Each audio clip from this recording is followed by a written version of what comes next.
వరుసగా మన భద్రతా బలగాల చేతిలోనైతే ఉగ్రవాదులు హతమైపోతున్నారు. రోజుకి ఇద్దరినో ముగ్గురునో మన బలగాలు అయితే లేపిస్తున్నాయి. ఇప్పుడు ఆపరేషన్ అకాల్ పేరుతో జరుగుతున్నటువంటి ఈ పోరులో ఇద్దరు ఉగ్రవాదులు హతమైపోయారు, ముగ్గురేమొచ్చేసి పట్టుబడ్డారు. అందులో జమ్మూ కాశ్మీర్లో ఉన్నటువంటి కుల్గాంలో ఒక ఆపరేషన్ అకాల్ పేరుతో జరిగినటువంటి దాడిలో ఒక ఉగ్రవాది అయితే మరణించాడు.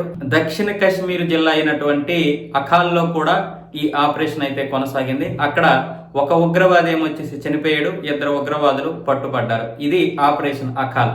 ఇంతకు ముందు ఏమొచ్చేసి ఆపరేషన్ మహదేవ్. ఆపరేషన్ మహదేవ్ లో ఈ పహల్గామి దాడికి ప్రత్యక్షంగా పాల్గొన్నటువంటి ఆ ముష్కరులను అయితే మన భద్రతా బలగాలు ముగ్గురిని కూడా చంపేశాయి.